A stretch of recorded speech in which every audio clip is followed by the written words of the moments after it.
الله من الشيطان الرجيم. بسم الله الرحمن الرحيم.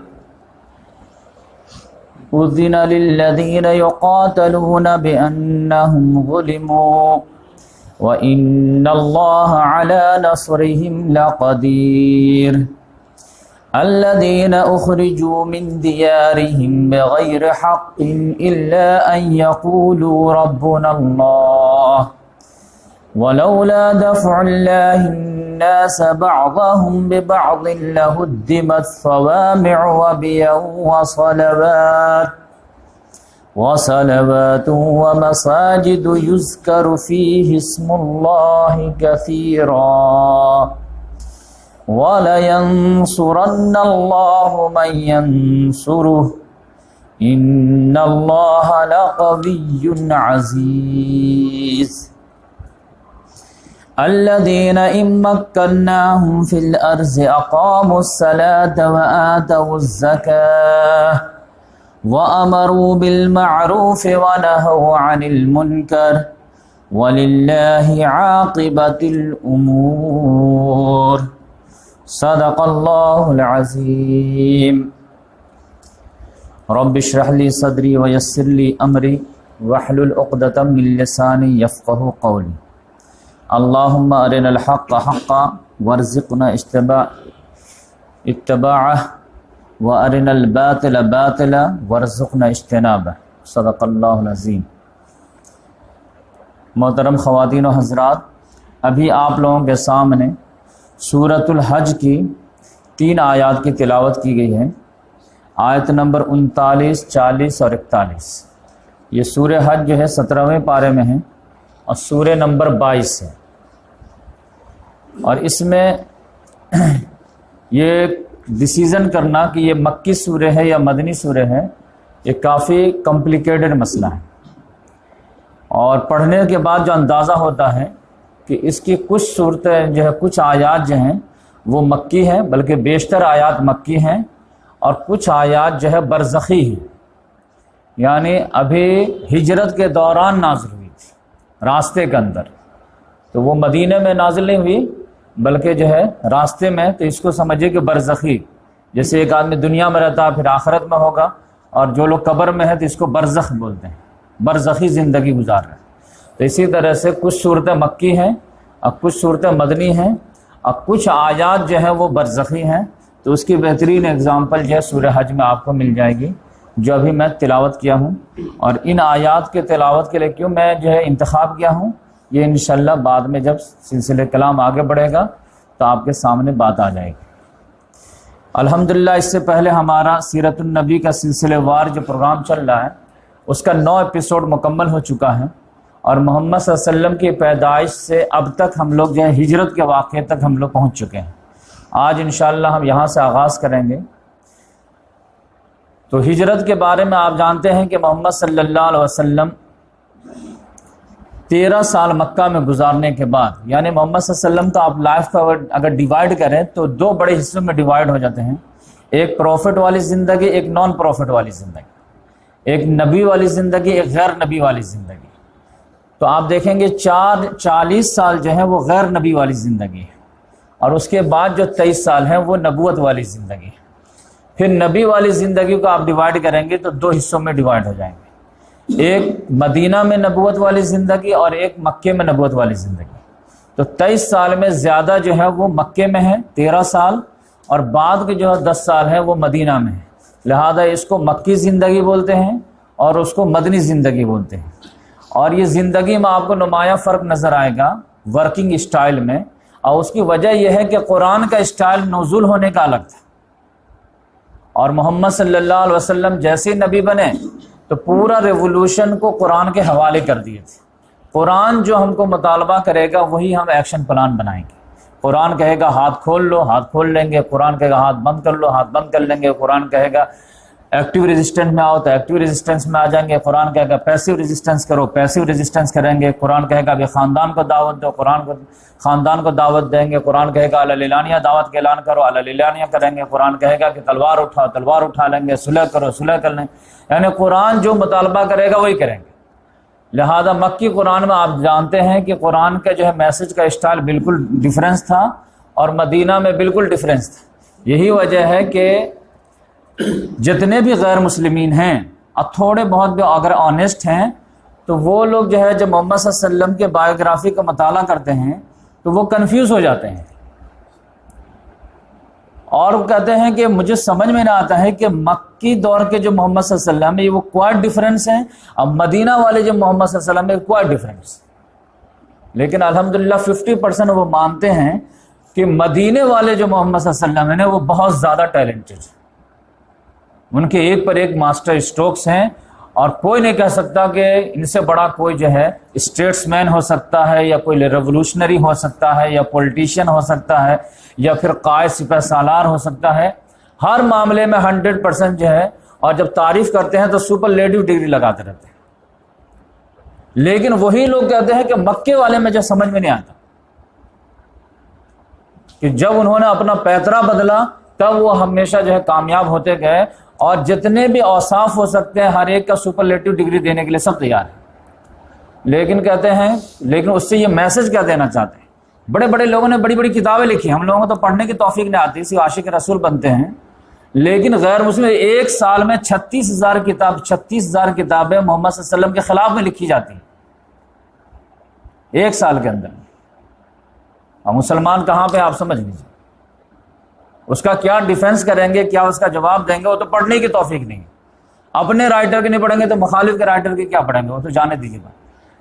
اس میں جو ہے ایک آدمی تو اتنا بڑا جو ہے موٹی موٹی کتابیں لکھا، محمد at Mecca, Muhammad at Medina, اور اس میں جو ہے اس نے محمد ایٹ مدینہ میں جو کتاب لکھا نا تو سپرلیٹو کے جو ہے بوچھار بارش کر دیا، اور مسلمان لوگ جو خوش ہو گئے، یہاں تک کہ جنرل ضیاء جو پاکستان کا جو ڈکٹیٹر تھا بہت بڑا، اس نے جب عالمی کانفرنس کرایا رحمت اللہ عالمین پہ تو اس کو جو صدارت کے لیے بلا لیا، کرسچن کو، کہا کہ آپ سے بڑا جو ہے سیرت نگار تو ہو ہی نہیں سکتا، آپ نے سپرلیٹو پہ جو ہے جھڑی لگا دیے۔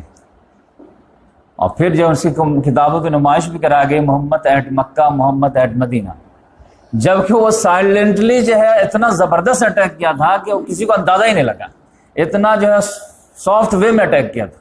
سافٹ وے میں کیا اٹیک کیا تھا کہ وہ میسج یہ دینا چاہ رہا تھا کہ ان کے اوپر جو ہے کوئی داغ لگائیں یہ تو ہو نہیں سکتا ہے، اگر کوئی تھوکے گا تو اپنے منہ پہ آئے گا۔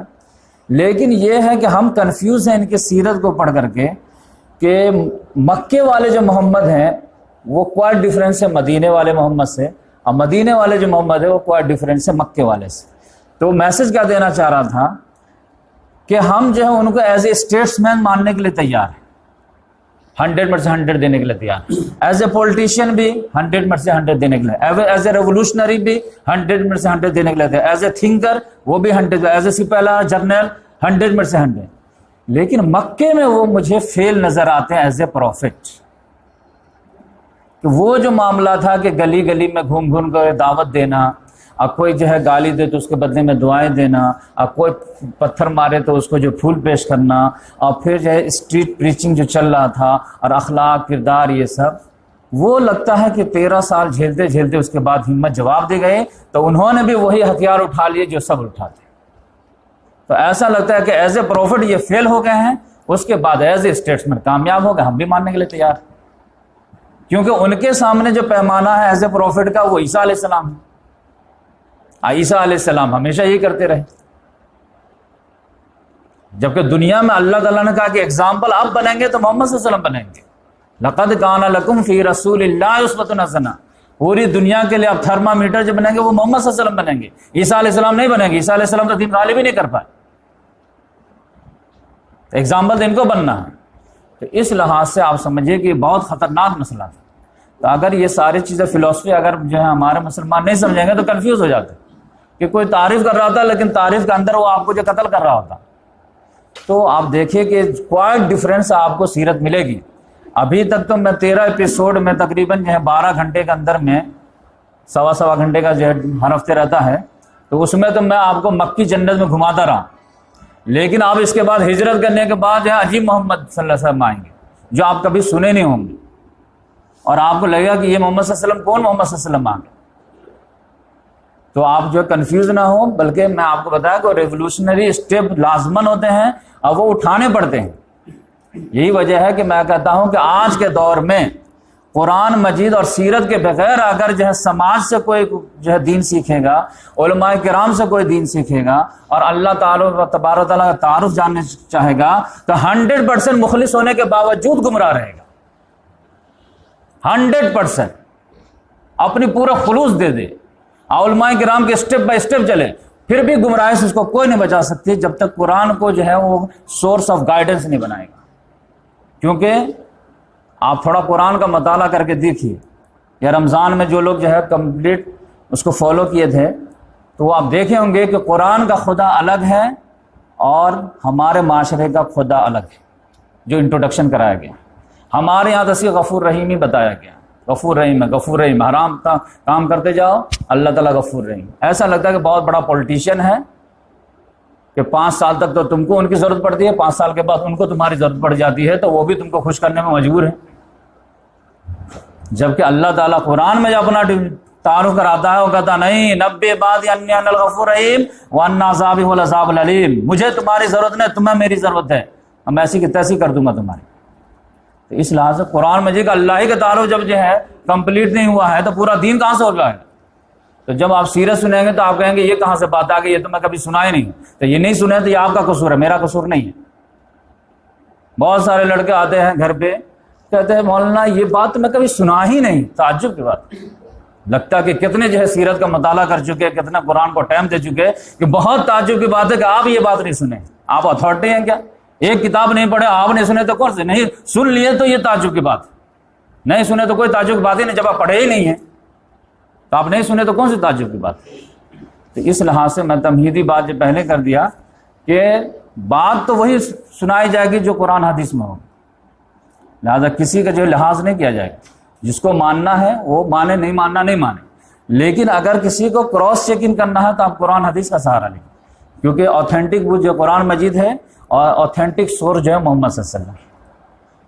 اور پھر جو ہے مسلمانوں کی طرف سے جو ذمہ داری آپ دی گئی ہے آپ سمجھ لیجیے، یہ بھی ایک گمراہی کا بہت بڑا شعبہ ہے کہ زیادہ سے زیادہ میسج دینے کی کوشش ہوتی ہے علماء کرام کی، وہ کیا ہے کہ آپ جھوٹ نہ بولیں، سچ بولیں، حرام نہ کھائے، حلال کھائے، حرام کمائی نہ اختیار کریں، حلال کمائی اختیار کریں، یعنی انڈیویجول کیریکٹر پر حد سے زیادہ زور دیا جاتا ہے، اور تمام علماء کرام اس سے متفق میں ہیں، اور الحمدللہ یہ بات صحیح بھی ہے کہ پہلے جو انڈیویجول کیریکٹر بن جائے، اینٹ سالڈ ہونی چاہیے، کیریکٹر وغیرہ، بیہیویئر وغیرہ، یہ ساری چیز ہونی چاہیے، اس کے بعد آپ ٹھیک ہے بہت بہترین، آپ سے بڑا جنتی کون ہو سکتا ہے؟ مطلب آپ کی عبادات بھی ٹھیک ہے، آپ کے اخلاق بھی ٹھیک ہے، آپ کا کردار بھی ٹھیک ہے، تو آپ سے زیادہ گڈ پرسن ہے ہی نہیں۔ جبکہ قرآن پڑھیں گے تو کہے گا یہ تو 50% معاملہ سالو ہوا، ابھی تو اصل ٹیسٹ تمہارا باقی ہے کہ تم نے جو سالڈ اینٹ تیار ہوئے تو اس سے عمارت بنی کہ نہیں بنی۔ تو اسلام کا جو ہے کوئی معاشرہ قائم کر کے دکھائے کہ نہیں دکھائے؟ اسلام کا 10% آپ کا اجتماعی لحاظ سے آپ کا اس میں کنٹریبیوشن آیا کہ نہیں ہوا؟ تو اس لحاظ سے پتا چلا کہ ہمارے یہاں تو یہ سینس آف رسپانسبلٹی جنریٹ کی نہیں جاتے کہ آپ کی اجتماعی بھی کوئی ذمہ داری ہے۔ آپ کے انڈیویجول کیریکٹر پہ جتنا زور دیا گیا وہ اس لیے کہ اجتماعی اینٹ جب جڑے گی تو آپ کا اینٹ کھوکھلا نہ ہو، دیوار کی کمزوری کا سبب نہ بنے، لیکن اینٹ کو پکا کر کے مطلب کیا ہوا اگر وہ دیوار میں نہ جڑنے کے لیے تیار ہو؟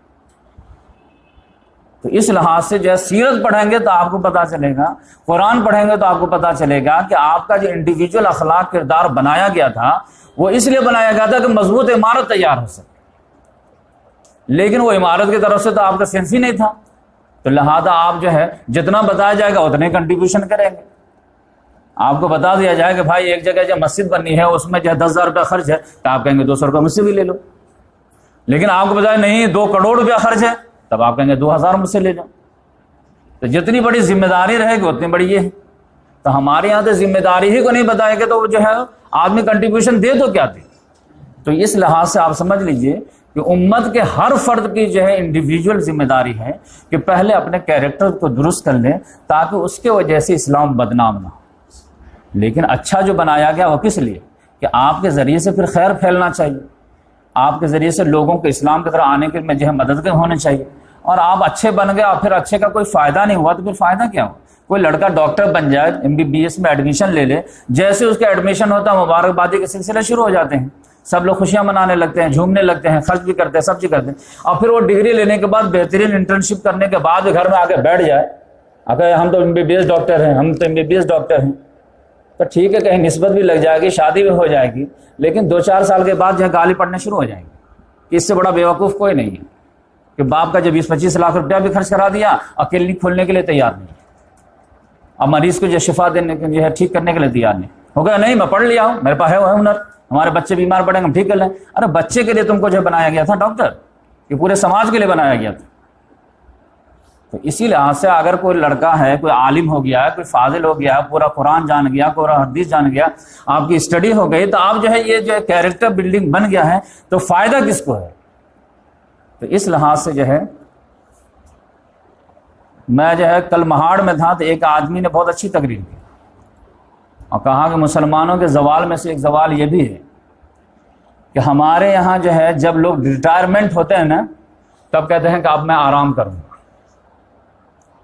تو علی احمد شمسی صاحب شاید تقریر کر رہے تھے، انہوں نے کہا کہ بھائیو ریٹائرمنٹ کے بعد ہی تو اصل آپ کا کام شروع ہوتا ہے، کیونکہ آپ کے پاس تجربات آ جاتے ہیں، آپ کے پاس ٹیلنٹ آ جاتے ہیں، آپ کے پاس جو صلاحیتیں آ جاتی ہیں، اور اب تک تو آپ تو اپنے بیوی بال بچوں کے لیے کام کیا، اب امت کے لیے کام کرنا ہے، اب آپ کو نیشن بلڈنگ کے لیے دھیان دینا ہے، کیونکہ آپ فارغ ہو گئے، اللہ تعالیٰ نے آپ کو فرصت دے دیا۔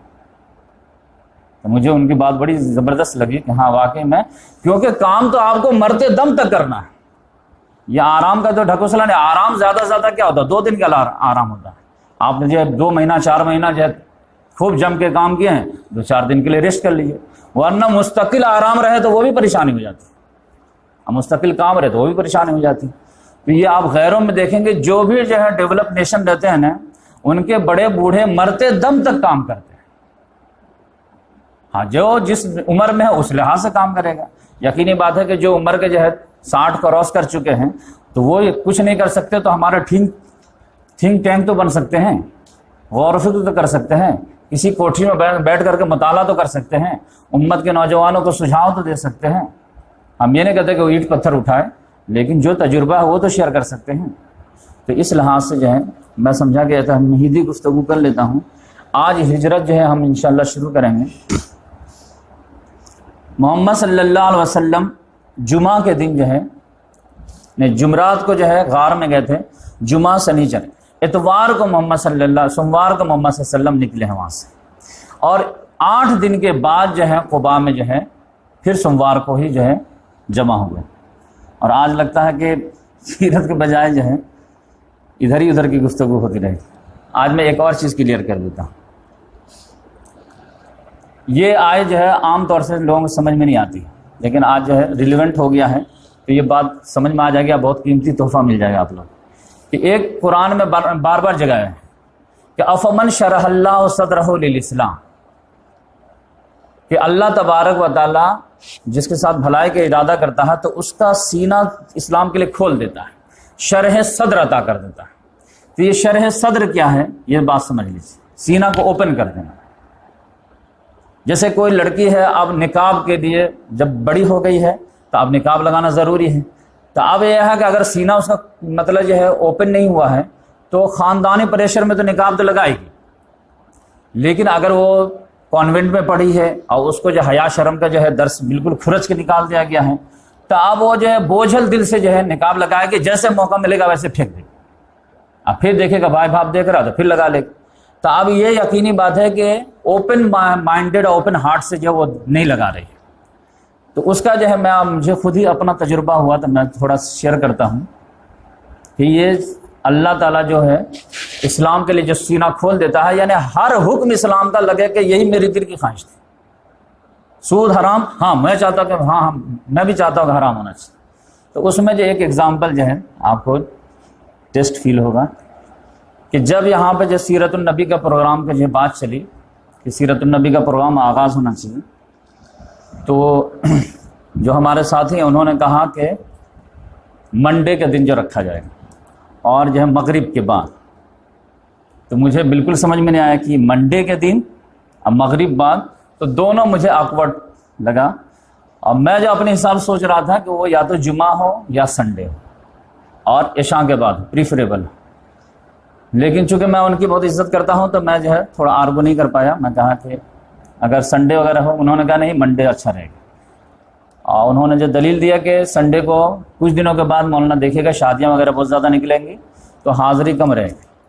اب مغرب کے بعد میں جو ہے عشاء تک جو لوگ فری ہو جائیں گے تو پھر جو ہے لوگ آرام سے جا کر کے گھر پہ سو لیں گے اور پھر فجر میں اٹھیں گے. لیکن میرا جو ہے دل و اطمینان نہیں ہوا کہ مزہ نہیں آیا. سنڈے ہونا چاہیے یا جمعہ ہونا چاہیے یا عشاء بعد ہونا چاہیے. اب بہت سارے دوست احباب بھی کہہ رہے تھے عشاء بعد ہوتا تو میں جاب سے آ جاتا یہ وہ.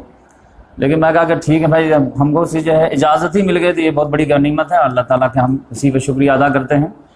اور پھر جن کو آنا ہوگا آئیں گے, نہیں آنا ہوگا نہیں آئیں گے. اور پھر میں دوسرے حساب سے سوچا کہ ہمارا جو ہے عشاء بعد ایک درس چلتا ہے سنوبر ہال میں, ایک یہاں پہ مغرب بعد ہو جائے گا. تو پھر کسی کو کہنے کا موقع یہ نہیں ملے گا کہ میں جو ہے اتنا بجے سے میں دونوں میں سے کسی ایک جگہ آ جائیے, آپ عشاء بعد والے میں ادھر آ جائیے, مغرب بعد میں ادھر آ جائیے. تو میں بھی اپنے ذہن کو مطمئن کرنے کی کوشش کیا لیکن بہت زیادہ سیٹسفائڈ نہیں. لیکن ٹھیک ہے آپ شروع کر دیے ہیں. اور میرا ایک معاملہ یہ ہے کہ ایک آیت مجھے ان تمام معاملے میں بہت کنسول کرتی ہے کہ فَإِذَا عَزَمْتَ فَتَوَكَّلْ عَلَى اللَّهِ. جب فیصلہ ہو گیا تو اب گو ہے. اب یہ مت دیکھو یہ ہو جاتا اف اور بٹ ہٹا دو. ہاں جب تک فیصلہ نہیں ہوا تب تک ہم خوب آرگو کریں گے, دم دار کریں گے, سب چیز کریں گے. ایک بار ڈیسیژن ہو گیا تو ہو. لیکن یقینی بات ہے کہ آدمی دل ہی کی سنتا ہے, وہ مطمئن ہو نہیں رہا تھا. تو 2-3 درس تو بوجھل دل سے ہی دیتا رہا لیکن میں گو ہٹ والا تھا. اچانک میں کالج میں جو ہے وہ سال پہ اور مہینے پہ اور دن پہ جو ہے ایک لیکچر بچوں کو دے رہا تھا 12 آرٹس میں. اسی میں جو ہے دن کی فضیلت وغیرہ میں جب بیان کرا تھا کہ جمعہ کے دن کی کیا فضیلت, اس کی کیا ہے, تو اسی میں پیر کا دن کا بات آ گئی. تو پیر کے دن میں نے کہا کہ محمد صلی اللہ علیہ وسلم کی پیدائش پیر کے دن ہوئی. پھر میں پڑھا محمد صلی اللہ علیہ وسلم جو ہے نبوت ملی ہے تو پیر کے دن ملی. محمد صلی اللہ علیہ وسلم ہجرت کر کے مدینہ پہنچے ہیں تو غار ثور سے نکلے ہیں تو پیر کے دن نکلے ہیں. اور قباء پہنچے ہیں تو پیر کے دن پہنچے ہیں. اب محمد صلی اللہ علیہ وسلم نے فرمایا کہ میری وفات جو ہوگی, پیشن گوئی فرمائے تھے کہ میری وفات جو ہوگی وہ پیر کے دن ہوگی. تو میں کہا یہ 5 دن پیر جڑ رہا. تو میں نے لڑکیوں سے سوال کیا ایک چھٹا چیز بھی ہے پیر کے دن. کہا کیا سر؟ میں کہا کہ سیرت النبی کا پروگرام کا آغاز بھی کس دن ہوا ہے؟ تو کہا پیر کے دن. نیکسٹ ہفتے ہوگا تو کس دن؟ تو پیر کے دن. اور ہمیشہ ہوتا رہے گا تو کس دن؟ پیر کے دن. میں کہا کہ 8 ہو گئے. تو اس وقت میرا سینہ کھل گیا کہ پیر کا دن جو ہے الحمدللہ میں سیٹسفائڈ ہو گیا. تو اب اس میں پیر والا جو ہے سوال جو ہے دماغ سے نکل گیا. مغرب بعد والا باقی ہے لیکن انشاءاللہ کوشش کریں گے کہ اللہ تعالیٰ وہ بھی نکال دے. تو یہ جو ہوتا ہے یہ شرح صدر ہوتا ہے کہ کسی کی آپ کو دلیل مل جاتی ہے تو آپ کا دل جو ہے اوپن ہو جاتا ہے اور پھر اس کے بعد عمل کرنے پہ بھی مزہ زیادہ آ جاتا ہے. تو اس لحاظ سے جو ہے محمد صلی اللہ علیہ وسلم پیر کے دن جو ہے وہاں سے نکلے. راستے میں جو ہے ایک واقعہ تو میں آپ کو سنا دیا ہوں سراقہ بن جاشم کا, کہ وہ جو گھوڑا سے پیچھا کیے لیکن جیسے پہنچنے والے تھے ان کا گھوڑا پھسل جاتا تھا یا دھس جاتا تھا. پھر بعد میں انہوں نے کہا کہ رکیے اور میں آپ سے جو ہے بری نیت سے ملنا نہیں چاہتا, اچھی نیت سے ملنا چاہتا. تو پھر محمد صلی اللہ علیہ وسلم رک گئے. تو انہوں نے پورا بتایا کہ آپ کے پیچھے جو ہے دونوں کے پیچھے ہر ایک کے 100 انعام رکھا گیا ہے سر کے اوپر, اور سب لوگ آپ کو تلاش رہے ہیں. تو میں ہی تھا جو آپ کے قریب آ گیا. تو ایسا یہ ہے کہ بہت سارے مال سامان آپ جا رہے ہیں تو کچھ چاہیے ہم سے تو لے لیجئے. تو محمد صلی اللہ علیہ وسلم نے کہا بارک اللہ, آپ کے مال میں اللہ برکت دے, ہمیں آپ سے کچھ نہیں چاہیے. اچھا اگر تم بہت مخلص بنتے ہو تو میری ایک ریکویسٹ ہے وہ قبول کر لو. کیا ہے آپ کی ریکویسٹ؟ بس یہ ہے کہ مجھے تم دیکھ لیا ہو نا تو اب یہ بات کو راز میں رکھنا, کسی کو ڈسکلوز مت کرنا. بس اتنا کر سکتے ہو تو بہت بڑی مہربانی, باقی تم اپنا مال اپنے پاس رکھو. انہوں نے کہا کہ ہاں ہم اس کو ڈسکلوز نہیں کریں گے, لیکن میری بھی ایک ریکویسٹ. کیا ہے ریکویسٹ؟ تو مجھے ایک امان نامہ لکھ کر کے دے دیجئے کہ جب آپ دوبارہ مکہ کو کیپچر کریں گے تو ہم لوگ مجھ کو معاف کر دیں گے. تو محمد صلی اللہ علیہ وسلم نے کہا لکھ دو. محمد صلی اللہ علیہ وسلم لکھنا پڑھنا تو جانتے نہیں تھے. عامر بن فہیرہ جو تھے غلام تھے, وہ لکھنا پڑھنا جانتے تھے. تو آپ سمجھیے کہ قلم دواز ساتھ میں لے کے چلے ہوں گے, کچھ ہو نہ ہو قلم دواز ساتھ میں ہے, اور فوراً کا لکھ کر کے دے دینا. اور لکھ کر کے دے گا تو اس سے جب ہم آپ سے سیف ہو گئے. تو محمد صلی اللہ علیہ وسلم نے کہا ایک اور خوشی پہ خوشی کہ سراقہ اس وقت تمہاری کیا کیفیت ہوگی جب تمہارے ہاتھ میں کسرا کے کنگن ہوں گے. وہ تو اچھل گئے دم. کسرا کے اندر اہل فارس کہاں, تو آپ تو کہا اتنی بڑی بشارت دے رہا آپ. اب پھر وہ چلے گئے. جیسے ہی واپس آ رہے تھے کہ 4-5 گھوڑ سوار ان کو ملے راستے میں اور اسی راستے پیچھا کرتے ہیں. لیکن انہوں نے کہا رکو رکو, کہاں جا رہے؟ کہا بس جس کے لیے تم دوڑو ویسے ہم بھی دوڑ رہے ہیں. کہا نہیں, میں تو ادھر بہت دور تک کھوج کر کے آ گیا ہوں, کوئی کچھ نہیں ہے, ٹائم ویسٹ مت کرو, دوسرے طرف جاؤ. تو اس لحاظ سے انہوں نے ایک مدد کر دیے اور وہ سارے لوگوں کو بھیج دی. اب محمد صلی اللہ علیہ وسلم آگے بڑھتے گئے. اب محمد صلی اللہ علیہ وسلم قرآن کی تلاوت کر رہے تھے. ایک جگہ جب بہت تیز بھوک لگی محمد صلی اللہ علیہ وسلم کو, تو ابو بکر صدیق رضی اللہ تعالیٰ عنہ فرماتے ہیں کہ ہم لوگ رکے. اب رکے تو ایک عورت تھی, معبد اس کے بچے کا نام تھا, تو اسی کو وجہ سے ابو معبد ہو گئے, ام معبد ہو گئے. ماں جو ہے ام معبد, اب باپ جو ابو معبد. تو وہ ام معبد جو عورت تھی وہ بہت سخی عورت تھی. اب وہ اپنے جو ہے قبیلے کے باہر جو ہے گھر کے باہر بیٹھ جاتی تھی اور اتنے اچھے نیچر کی تھی کہ ہر گزرنے والوں کو کھلاتی پلاتی رہتی تھی. یعنی مسافر کو پانی پلانا, کھانا کھلانا, یہ سب اس کا اپنا ایک ہابی تھا. تو وہ مشہور تھی ایک دم ام معبد خزائیہ. تو محمد صلی اللہ علیہ وسلم کو لگا کہ یہ عورت تو مشہور ہے, سب کو کھلاتی ہے, تو ہم لوگ کو بھی کھلائے گی. تو محمد صلی اللہ علیہ وسلم نے کہا کہ رکتے ہیں یہاں پر اور ان سے کچھ درخواست کرتے ہیں, بھوک بہت تیز لگی ہے. تو محمد صلی اللہ علیہ وسلم نے کہا کہ کچھ ہم لوگوں کے جو ہے ضیافت کریں گے آپ. تو انہوں نے کہا کہ ضیافت تو ہمارے نیچر میں گھٹی گھٹی میں ہے, لیکن ابھی 61 سالی کا زمانہ ہے, ہمارے پاس کچھ ہے ہی نہیں کھلانے کے لیے. بس وہی شوق جو ہے اس کو جیسے ہم بیٹھ گئے آگے باہر کر کے, لیکن ہے نہیں کسی کو کچھ دینے کے لیے. تو محمد صلی اللہ علیہ وسلم نے کہا کچھ نہیں ہے تو بکری وغیرہ تو ہوگی, اس میں سے دودھ ہی نکال کے پلا دیجیے. تو انہوں نے کہا بکری بھی نہیں ہے, بکری بھی چرنے گئی ہے, اور 61 سالی نے جو ان کا بھی جو ہے لاغر کر دیا, ان کو بھی دودھ کچھ نہیں ہے. تو ایسا بھی نہیں کہ آپ کو روک لیں کہ شام تک رک جائیے اور شام میں آپ کو پلا دیں گے بکری جب آئے گی. تو سب خالی پیٹ گئی ہے, اور چونکہ 61 سالی کا زمانہ ہے, کہیں ہریالی ہے ہی نہیں, تو کیا چر کے آئے گی, بس تسلی کے لیے لے گئے, لے کے آ جائیں گے ان کے مطلب ہمارے شوہر. تو محمد صلی اللہ علیہ وسلم کی نگاہ اچانک جو ہے ایک پتلی سی بکری پہ پڑ گئی. کیا وہ جو کونے میں بنی ہوئی بکری وہ کیا ہے؟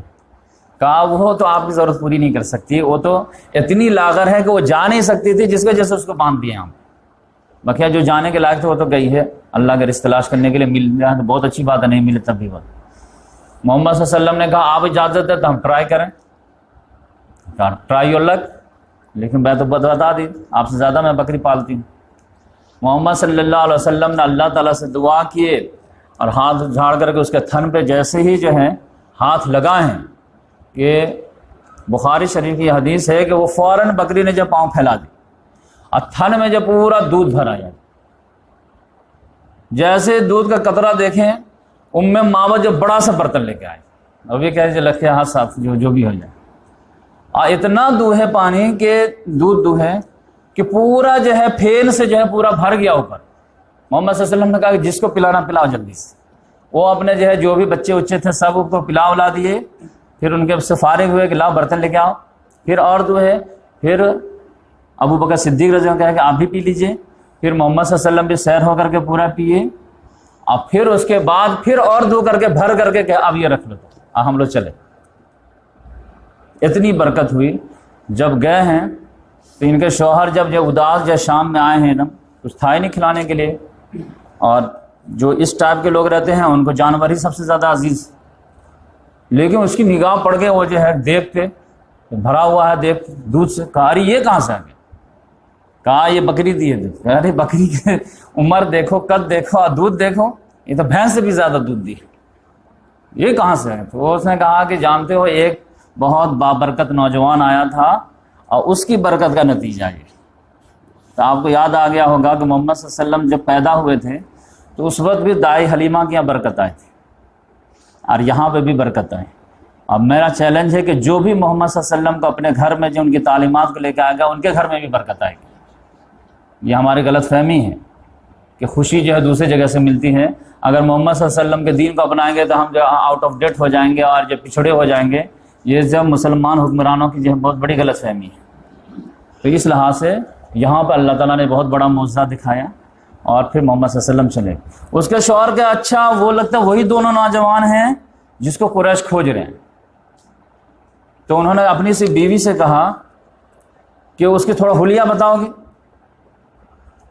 اب وہ معبد اتنا زبردست حلیہ بتائے ہیں کہ میں تو آپ پہ چھوڑتا ہوں کہ رحیق المختوم میں آپ کھوج کے پڑھیے، نہیں تو میں پھر کہیں پہ لکھ کر کے جو ہے واٹس ایپ پہ دے دوں گا آپ کو، لیکن اتنے خوبصورت الفاظ ہیں کہ وہ جو ہے مجھے یاد ہی نہیں ہو پائے۔ اب میں سوچا کہ یاد کروں گا، تھوڑے الفاظ ادھر ادھر ہو جائیں گے، مزہ نہیں آئے گا۔ آپ لوگ کے جو ہے محمد صلی اللہ علیہ وسلم کی محبت کی علامت ہے، تو آپ پڑھیے اس کو، بس ایک پیراگراف پورا ایسا نقشہ کھینچ دی ہے کہ پورا حلیہ مبارک محمد صلی اللہ علیہ وسلم کا رکھ دی، کیونکہ وہ جب دودھ کا واقعہ دیکھی تب پورا امپریس ہو گئی، تو اس نے تو باریکی سے پورا حلیہ ہی جو ہے اسکرین کر لی، سمجھے کہ وہ فوٹو کھینچ دی۔ اس کے بعد محمد صلی اللہ علیہ وسلم آگے بڑھے تو ایک جگہ جو ہے ابو بردہ اسلمی میں وہ بھی محمد صلی اللہ علیہ وسلم سے جو ہے کچھ سوالات وغیرہ کیے، وہ بھی پکڑنا چاہ رہے تھے، لیکن محمد صلی اللہ علیہ وسلم سے کچھ سوال کے بعد جو ایسے ڈھل گئے کہ محمد صلی اللہ علیہ وسلم پہ فدا ہو گئے اور ایمان لائے، اور ان کے ساتھ ان کے خاندان قبیلے والے سے 70 لوگ ایمان لائے۔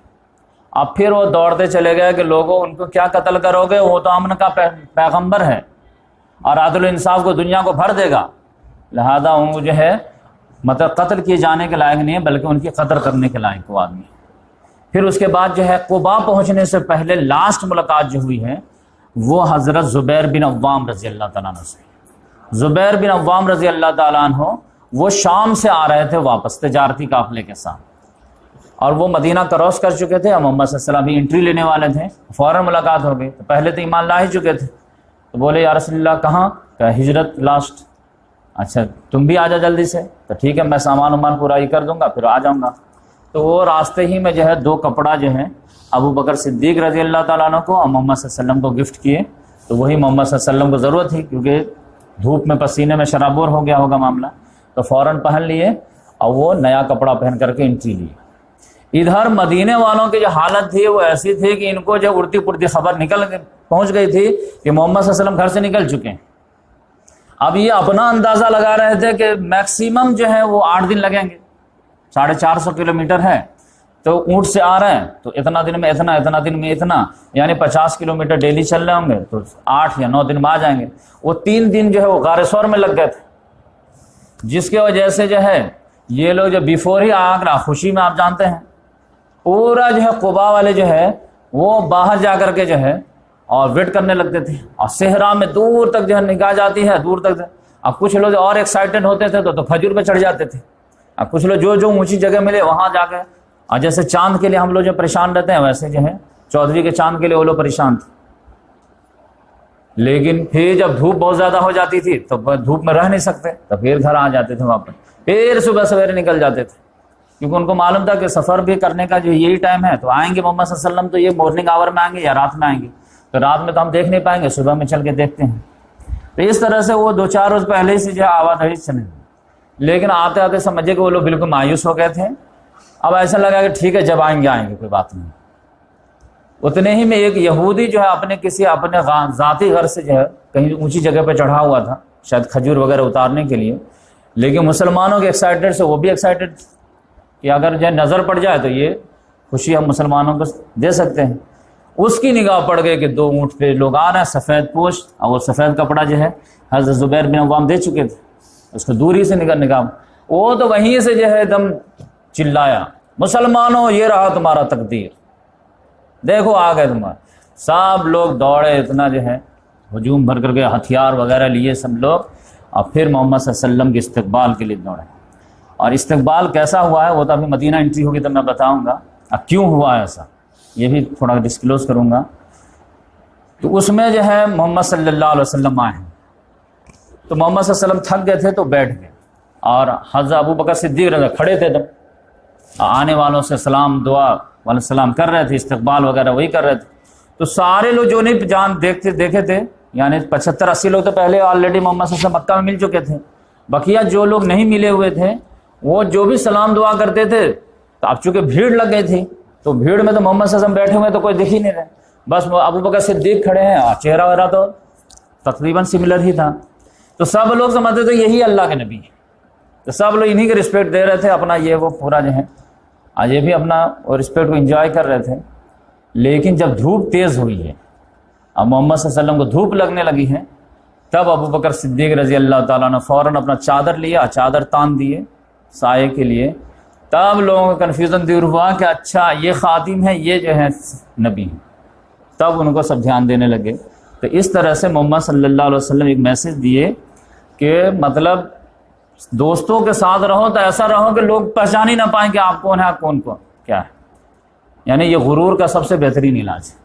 اور یہاں پر تو آپ دیکھیں گے کہ جو ہے لوگ جو ہے ابو بکر صدیق رضی اللہ تعالیٰ عنہ اور محمد صلی اللہ علیہ وسلم کو پہچاننے میں کنفیوز ہوئے۔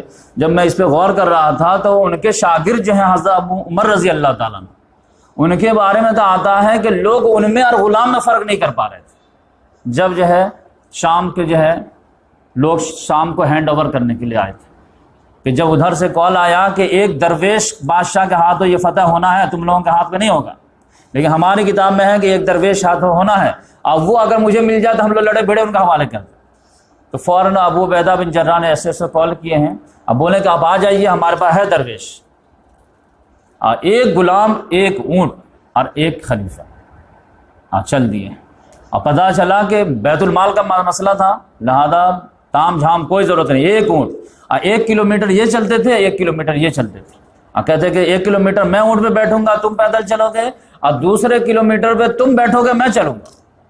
اتفاق کی بات یہ تھی کہ آخری منزل جو آنے والی تھی، جو شام کے لوگ بہت سویلائزڈ مانے جاتے تھے، اس میں جو ہے قسمت سے جو ہے وہ غلام کا نمبر آ گیا بیٹھنے کا، اور حضرت عمر رضی اللہ کا آ گیا اس کا، وہ تو جو ہے شرما کر کے جو ہے بالکل مر گیا۔ کہا کہ امیر المومنین ایسا مت کیجیے، اتنا انسلٹ مت کیجیے، یہ سارے مسلمان دیکھیں گے تو مجھ کو جو ہے کتنا بات سنائیں گے کہ تم کو بولے بھی تو تم مان ہی گئے، میں تو نہیں بیٹھوں گا۔ انہوں نے ڈانٹ کے کہا دورن، باری تمہاری، بیٹھو تم۔ اب پھر ابو عبیدہ بن جراح جو ہے کہیں پہ پانی آ گیا تھا تو جوتا بھی نکال لیے تھے، تو جوتا ہاتھ میں دونوں، اونٹ کا مہاڑ پکڑے ہوئے، اب پتہ چلا اوپر غلام بیٹھا ہوا، اس طرح انٹری لیے ہیں۔ تو یہ مسلمان کی چیخیں نکل گئی کہ اللہ کے واسطے کم سے کم جو ہے یہ متمدن شہر ہے، سیولائز شہر ہے، ویل کلچرڈ شہر ہے، یہاں تھوڑا لباس تو بدل لیجئے، تھوڑا ٹھیک ٹھاک تو ہو جائیے، ان کو ہم کیا دکھائیں گے ہمارا خلیفہ اس طرح ہے۔ لیکن وہاں پہ جو انہوں نے ہسٹوریکل جملہ کہا وہ سب کا دماغ ٹھیک کر دیا۔ کہا کہ ابو عبیدہ کیا تم سمجھتے ہو ہماری عزت اسلام کی وجہ سے یا کپڑے کی وجہ سے؟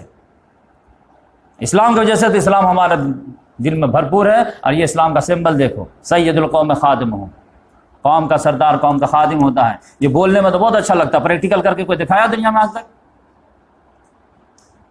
اگر پریکٹیکل نہیں کر پاؤ گے تو لوگ کہیں گے ہاں بہت اچھی پوئٹری ہے، لیکن یہ پاسبل نہیں ہے۔ لیکن محمد صلی اللہ علیہ وسلم بھی کر کے دکھائیں اور ان کے خلفاء بھی کر کے دکھائیں، تب جا کر کے کہ ہاں سید القوم خادمہم، یہ جو ہے پریکٹیکل پاسبل ہے، اور خلیفہ راشدین وغیرہ کیے ہیں، ورنہ بادشاہ لوگ تو پھر ان کا جنازہ نکال دیا۔ تو اس طرح محمد صلی اللہ علیہ وسلم قباء میں پہنچے، اب وہاں بھی جو ہے 3 دن رہے، سوموار کو پہنچے ہیں، سوموار منگل بدھ جمعہ 4 دن رہے، اب 5ویں دن جمعہ کے دن نکلے۔ اب 4 دن کیوں ویٹ کیے؟ اب یہ میرے حساب سے جو ہے آپ سمجھیے کہ ایک کا انتظار تھا۔ اب وہ کن کا انتظار تھا؟ حضرت علی رضی اللہ تعالیٰ عنہ، کیونکہ محمد صلی اللہ علیہ وسلم علی رضی اللہ تعالیٰ عنہ کو بول دیے تھے کہ تم میرے بستر پر لیٹ جاؤ، میری چادر اوڑھ کر کے، کل جو ہے تم کیا کرنا، جتنی بھی امانتیں ہیں ان کو دے دینا اور پھر جو ہے آ جانا۔ لیکن اتفاق کی بات ہے کہ ان کے پاس گھوڑا اونٹ کچھ بھی نہیں تھا، تو پورا پیدل سفر کیے، 450 کلومیٹر پیدل سفر کیے ہیں۔ لہذا محمد صلی اللہ علیہ وسلم کو پہنچنے میں جتنا ٹائم لگا اس سے 3 دن زیادہ ان کو لگ گیا۔ اور پھر مجھے اندازہ تھا محمد صلی اللہ علیہ وسلم انہیں کا ویٹ کر رہے ہوں گے، کبھی نہیں آئے، اچھا آج نہیں، کل نہیں، کل نہیں۔ تو 4 دن جو ہے محمد صلی اللہ علیہ وسلم کلثوم بن ہدم کے یہاں رہے، اور جب وہ آ گئے 3 دن کے بعد جمعرات کو، تو محمد صلی اللہ علیہ وسلم جمعہ کو کہیں کہ اب ہم یہاں سے جائیں گے، اور جائیں گے تو بولے کہ ہمارے ننیال والوں کو خبر کر دو، ہمارے بنو نجار ان کا ننیال تھا۔ اب بچے کنفیوز ہوتے ہیں کہ ننیال کہاں تھا، بی بی آمنہ تو جو مکہ کی تھی تو ننیال کیسے ہو گیا؟ تو ننیال جو ہے آپ سمجھ جائیے کہ عبد المطلب کا ننیال تھا۔ وہ میں شروع لیکچر میں جو برتھ والا جو لیا تھا، تو ہاشم جو ہے مدینہ شام جاتے جاتے شادی کر لیے تھے، اور وہیں جو ہے عبد المطلب پیدا ہوئے تھے، تو ان کا ننیال تھا۔ تو دادا کا ننیال، باپ کا ننیال، باپ کا ننیال، پوتے کا ننیال۔ تو اس طرح محمد صلی اللہ علیہ وسلم وہ ریلیشن مینٹین کر رہے تھے، اتنے دور کے ریلیشن، کہ ہمارے ننیال والے بنو نجار اور ہمارے ماموں لوگ یہاں پہ رہتے ہیں، تو اس لحاظ سے ان کو اطلاع دے دو، اور محمد صلی اللہ علیہ وسلم ان کی دلجوئی کرنا چاہتے تھے اور حوصلہ افزائی کرنا چاہتے تھے، لہذا وہ لوگ جو ہے ہتھیار باندھ کر کے آ گئے۔ محمد صلی اللہ علیہ وسلم جو جمعہ کے دن صبح سویرے نکلے ہیں قباء سے، تو بنو عمرو بن عوف کے خاندان میں ٹھہرے تھے، لیکن جیسے دور نکلے ہیں تو دوسرا خاندان کا ایریا پڑ گیا، اور وہ خاندان تھا بنو سالم بن عوف۔ بنو عمرو بن عوف میں 4 دن ٹھہرے، پھر بنو سالم بن عوف کے محلے میں جیسے پہنچے ہیں کہ جمعہ کا وقت ہو گیا۔ جمعہ کا وقت ہو گیا تو محمد صلی اللہ علیہ وسلم بولے کہ جو لوگ ہیں رک جائیں اور میں جمعہ پڑھاؤں گا۔ تو محمد صلی اللہ علیہ وسلم وہاں پہ پہلا جمعہ پڑھائے ہیں، 100 لوگ تقریباً تھے وہاں پہ، کیونکہ بہت سارے لوگ جو ہے قباء میں رہ گئے، اب بہت سارے لوگ مدینہ میں جو ہے ویٹ کر رہے تھے، اب بیچ میں جو راستے میں چل رہے تھے وہ 100 لوگ تھے، تو 100 لوگوں کو محمد صلی اللہ علیہ وسلم نے جمعہ پڑھایا۔ اس کے بعد محمد صلی اللہ علیہ وسلم آگے بڑھے جمعہ کے بعد، اور پھر جو ہے مدینہ میں مین انٹری ہوئی۔ جیسے آپ بھیونڈی کسی کو بنجار پٹی پہ آنا ہے تو آپ سے بھیونڈی تو کہاں سے شروع ہو جاتا، کلیان جو ہے روڈی سے شروع ہو جاتا، تو قباء جو ہے بہت پہلے شروع ہو گیا۔ جیسے یو پی بہار سے بمبئی آنے والے رہتے ہیں تو وہ کلیانی کو بمبئی سمجھنے لگتے ہیں، لیکن بمبئی تو آنے میں دور ہے ابھی، تو اس لحاظ سے جو ہے قباء میں پہلے ٹھہر گئے۔ اب اصل میں جو ہے یثرب میں جو ہے انٹری ہو رہی تھی۔ اب یثرب میں جب پتہ چلا ہے تب تو وہاں استقبال ایسا ہوا ہے کہ عورت مرد بوڑھے بچے سب نکل آئے،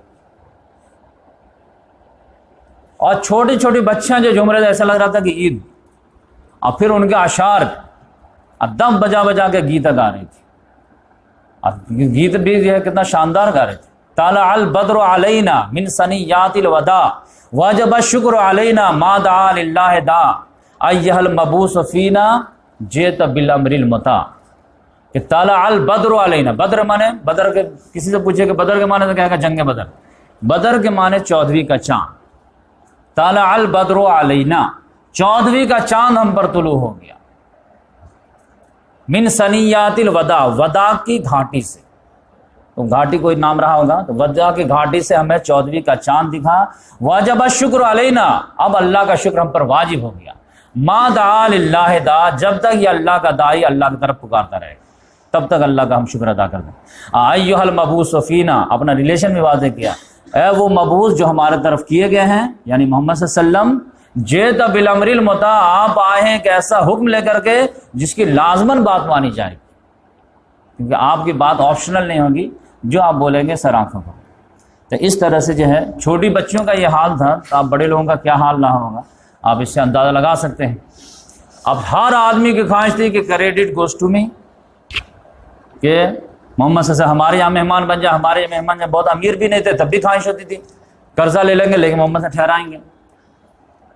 اب محمد صلی اللہ علیہ وسلم اونٹنی پہ بیٹھے ہوئے ہیں، یا رسول اللہ، جس محلے سے گزرے یا رسول اللہ، لیکن محمد صلی اللہ علیہ وسلم ٹھیک نشانہ لگائے ہوئے تھے بنو نجار، اور دل کی خواہش اللہ تعالیٰ جان رہا تھا۔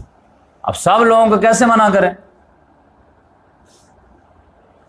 تو اب یہ تھا کہ محمد صلی اللہ علیہ وسلم نے ایک بہترین یونیک اسٹائل اپنا، بولے کہ دیکھو یہ اونٹنی جو ہے یہ اللہ کے ابھی اشارے پہ چل رہی، معمور من اللہ ہے، تو یہ جہاں پہ بیٹھے گی نا، اس سے جس کا کلوز دروازہ ہوگا اسی پہ میں وہاں آرام کروں گا، اسی کو جو ہے شرف ضیافت دوں گا۔ اونٹنی چل رہی ہے پورے جو محلے کراس کر رہی ہے آرام سے، سارے بچے جو ہے دوڑ رہے ہیں، اور بھی ایکسائٹڈ ہو گئے سب لوگ۔ پھر آج جہاں پر مسجد نبوی ہے وہاں پہ تو کچھ بھی نہیں تھا، ایک چھوٹا سا جو ہے مشرکوں کا قبرستان تھا، چٹھیل میدان تھا، وہاں پر جا کر کے وہ بیٹھی ہے، پھر وہ بھی انجوائے لے رہی تھی، پھر کھڑی ہو گئی، محمد صلی اللہ علیہ وسلم اترے نہیں تو پھر وہ کھڑی ہو گئی، محمد صلی اللہ علیہ وسلم کہا ابھی رک جاؤ، پھر کھڑی ہو رہی، پھر آگے چلی گئی، پھر سب لوگ پیچھے پیچھے چلے گئے، پھر مڑی، اب مڑ کر کے پھر وہیں پہ بیٹھی جہاں پہ پہلے، وہ بھی کہہ رہے تھے بالکل کنفیوژن نہیں ہونا چاہیے، ایک دم جیسے بیٹھے اس بار تو ابو ایوب انصاری رضی اللہ عنہ فوراً کجاوا پکڑا لے کے بھاگ، بولے کہ اس بار جو ہے تو مس نہیں کریں گے، تو فوراً لے کے بھاگ گئے۔ تو محمد صلی اللہ علیہ وسلم جو پوچھے کہ میرا دروازہ کس سے قریب ہے، انہوں نے کہا کہ وہ میرا کجاوا کدھر گیا، ابو ایوب انصاری رضی اللہ تعالیٰ نے کہا کہ یا رسول اللہ میرا گھر بالکل قریب ہے، میں لے کے گیا، بولے کہ آدمی جو ہے کجاوے کے ساتھ، ٹھیک ہے جلدی سے جا کر کے میرے لیے کیلولا کا انتظام کرو، اب وہ جو اسد بن زرارہ تھے، یہ بھی نام آپ جانے ہوں گے، مصعب بن عمیر رضی اللہ تعالیٰ عنہ کو اپنے گھر پہ ٹھہرائے تھے۔ اب ان 6 لوگوں میں سے تھے جو فرسٹ مرتبہ میں ایمان لائے تھے۔ اب وہ پہلے دن سے کمپین پہ تھے، پورا جو ہے فرسٹ مرتبہ بھی آئے، دوسرے مرتبہ بھی آئے، تیسرے مرتبہ بھی آئے، یعنی 6 لوگوں میں بھی، 12 لوگوں میں بھی، 75 لوگوں میں بھی۔ اب مصعب بن عمیر رضی اللہ تعالیٰ عنہ کو وہی بلا کر کے لائے تھے، اب وہی اپنے گھر پہ سال بھر رکھے تھے۔ وہ کہا کہ میرا جتنا کنٹریبیوشن ہے میرا کہاں گیا؟ تو ان کو جب کچھ نہیں ملا نا، وہ کہا کہ اونٹنی ہی لے جاتے ہیں، یہی بہت برکت کے لیے۔ تو اونٹنی جو ہے وہ اسد بن زرارہ کے یہاں رہا، اور یہ جو محمد صلی اللہ علیہ وسلم کے یہاں رہا۔ ابو ایوب انصاری رضی اللہ تعالیٰ عنہ غریب تھے، لیکن کتنا زیادہ جو ہے وہ محمد صلی اللہ علیہ وسلم کو اپنے گھر پر رکھنے میں خوشی فیل کیے ہوں گے، اس کا اندازہ سے ایک واقعے سے لگائیے کہ پتہ ان کے جو ہے 2 منزلہ عمارت تھی۔ انہوں نے کہا یا رسول اللہ آپ جو پسند کریں نیچے یا اوپر، لیکن محمد صلی اللہ علیہ وسلم نے اپنے لیے جو ہے اوپر رہنا پسند کیا۔ اس لحاظ سے محمد صلی اللہ علیہ وسلم نے 1400 سال پہلے جو ہے ملٹی اسٹوری بلڈنگ کے جو ہے انڈیکیشن دے دیے تھے کہ اوپر کا کھانا جو ہے ہوا اور اس کے لیے جو ہے فائدہ مند رہتا ہے۔ محمد صلی اللہ علیہ وسلم نے اوپر کے جو ہے کھانا جو ہے پسند کیا، لیکن چونکہ ملاقاتی اتنے زیادہ آنے لگے کہ نیچے والے ڈسٹرب ہونے لگے، تو پھر محمد صلی اللہ علیہ وسلم نے کہا کہ مجھے نیچے کر دو، کیونکہ جو لوگ آئیں گے تو نیچے نیچے مل کے چلے جائیں گے، ورنہ یہ فیملی جو ہے میرے وجہ سے ڈسٹرب ہوتی ہے۔ تو پھر محمد صلی اللہ علیہ وسلم نیچے آ گئے، اور اس میں ابو ایوب انصاری رضی اللہ تعالیٰ عنہ کا کنٹریبیوشن کتنا ہے وہ ایک ایگزام واقعہ میں سناؤں تو آپ کو سمجھ میں آ جائے کہ یہ شوہر بیوی اوپر رہ رہے تھے، اب محمد صلی اللہ علیہ وسلم نیچے رہ رہے تھے۔ اب بہت زیادہ سیلنگ وغیرہ کا معاملہ رہتا نہیں، تختہ وختہ ڈال دیے، چھت بنا دیے۔ ایک دن اچانک جو ہے وہ سراہی وغیرہ گھر میں رکھے تھے کہ وہ پاؤں لگ کر کے وہ گر گیا کسی طرح رات کے سمے سونے کے ٹائم میں، اور وہ پانی گر گیا تو پورے فرش پہ پانی پانی۔ اب اس کو معلوم تھا کہ پانی اب نیچے ٹپکے گا، اب محمد صلی اللہ علیہ وسلم کو تکلیف ہوگی، تو اب یہ دونوں شوہر بیوی کے پسینے چھوٹنے لگے سردی میں۔ کہہ رہے ہیں کیا؟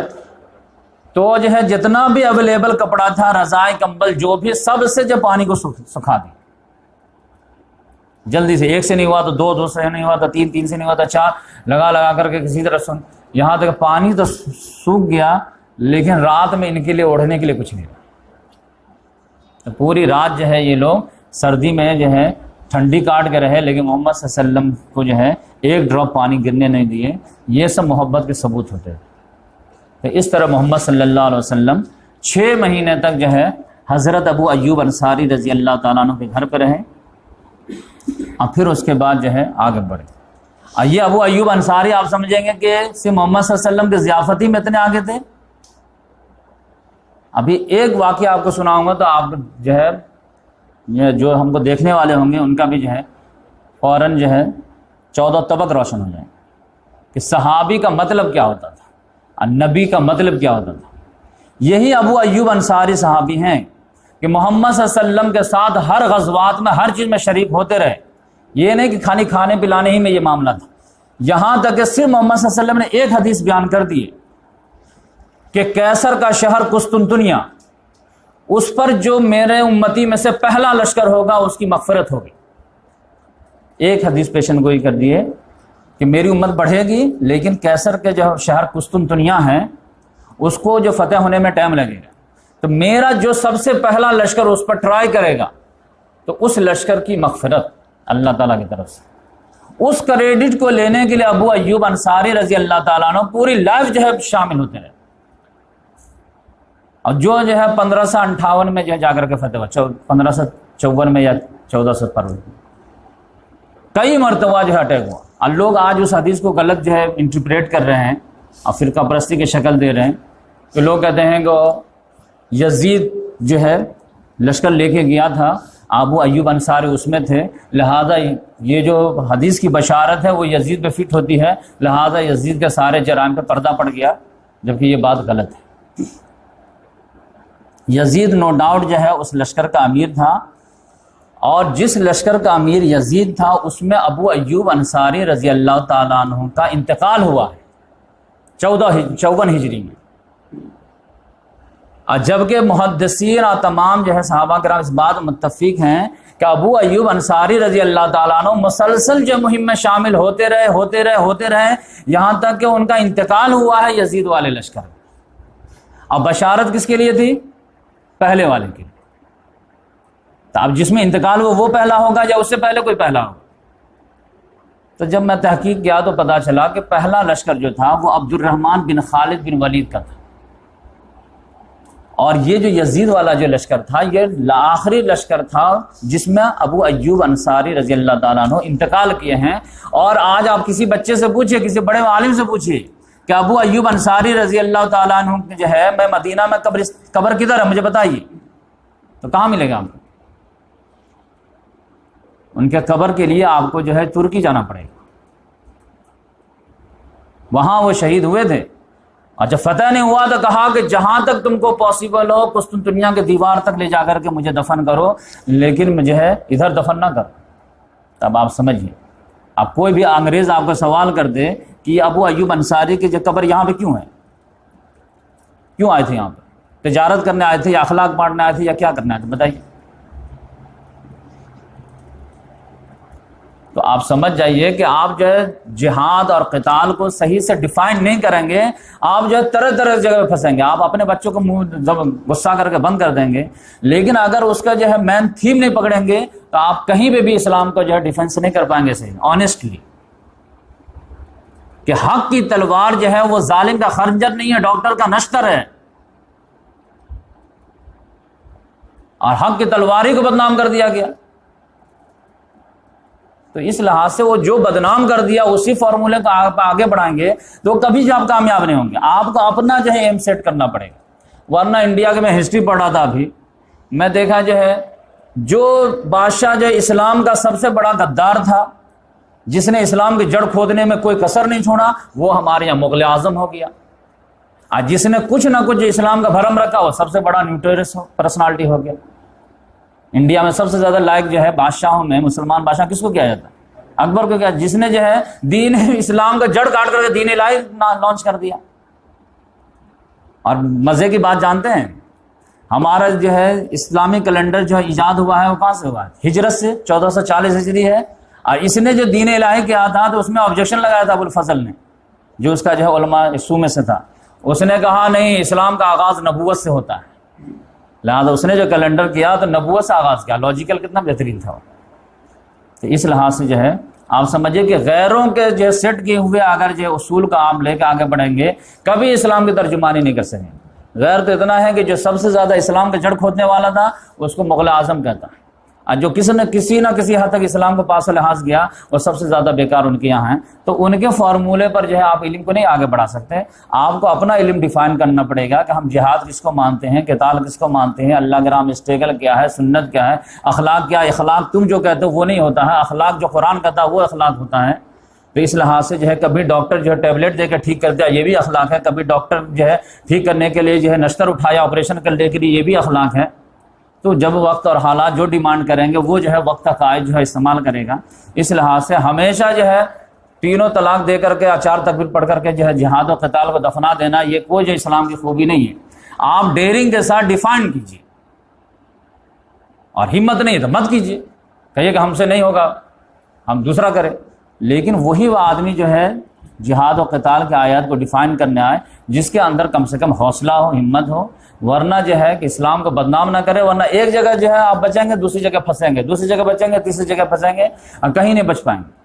اس لیے ابو ایوب انصاری رضی اللہ تعالیٰ عنہ کی قبر مبارک ابھی جو ان کا مزار ہے وہ قسطنطنیہ ترکی میں آج استنبول میں ہے، اور لوگ جاتے ہیں اور لوگ وزٹ کرتے ہیں۔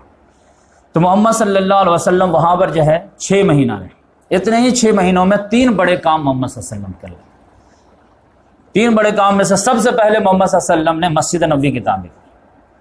مسجد نبوی جو ابھی ہے اب تو بہت زیادہ پھیل گئی ہے، لیکن اس وقت جو چھوٹی سی 100 بائی 100 کے بنائی گئی تھی اس میں جو ہے 2 یتیم بچوں کی تھی مسجد، سہل اور سہیل، 2 یتیم بچے تھے۔ وہ دونوں بچے جو ہے دیکھیے اتنا زیادہ محمد صلی اللہ علیہ وسلم کا آؤ بھگت ہے تو فری میں دینے کے لیے تیار ہو، لیکن محمد صلی اللہ علیہ وسلم نے کہا نہیں، ہم قیمت ادا کریں گے، تم دے دو بیٹا اور یہاں پہ ہم مسجد بنائیں گے، لیکن تم اپنی پوری قیمت لے لو، تمہارے جذبات سے ہم کھلواڑ نہیں کریں۔ تو ان کو قیمت ادا کیے۔ وہاں پہ کچھ مشرکوں کے قبر وغیرہ تھے اس کو پکھیڑ دیے گئے، کچھ درخت اس کو کاٹ کر کے جو ہے اس کو قبلے کے سائڈ میں ادھر لگا دیے گئے، اور پھر جو ہے اینٹ اور گارے سے جو ہے مسجد نبوی کی تعمیر ہو گئی۔ کھجور وغیرہ کے جو ہے جو درخت ہے اسی کو کھمبا بنا دیا گیا، اسی کو چھوٹے چھوٹے ٹہنی کو جو ہے کڑی بنا دیا گیا، اور اسی کے اوپر جو کھجور کا پتا ڈال دیا گیا، اور نیچے جو ہے وہ مٹی اور جو ہے کنکڑ جو چھوٹے سے بچھا دیے گئے، اور اس طرح سے مسجد نبوی تعمیر ہوئی۔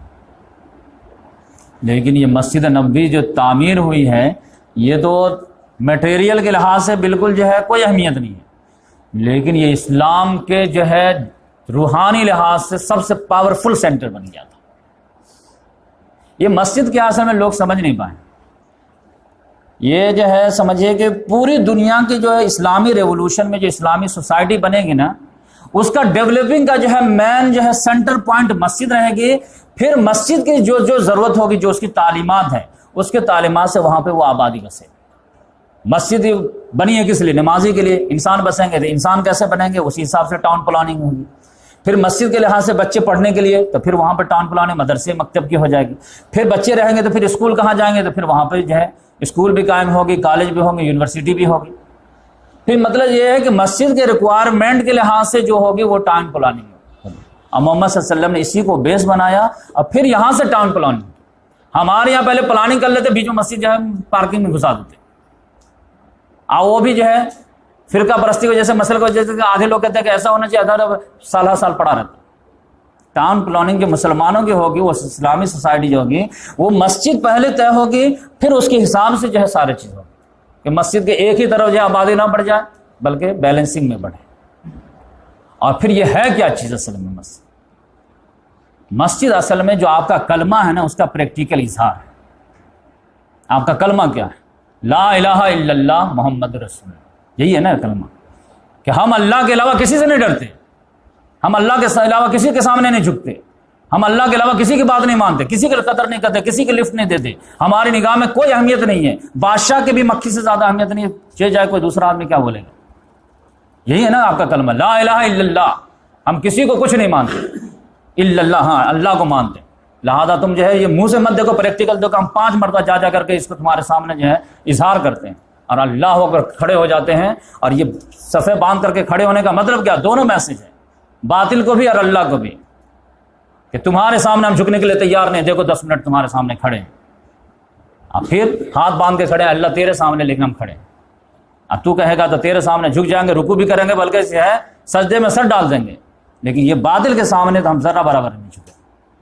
ایاک نعبد و ایاک نستعین، یہ 5 ٹائم جو آ کر کے سارے مسلمان جا کر کے میسج پاس کرتے ہیں کہ باطل سے دبنے والے آسمان نہیں ہم، لیکن یہ میسج کدھر گیا؟ کوئی بھی خریدنے کے لیے تیار ہے، کوئی بھی جھکانے کے لیے تیار ہے، ہر آدمی پہلے بیفور جو ہے باک ڈاؤن ہونے کے لیے تیار ہے۔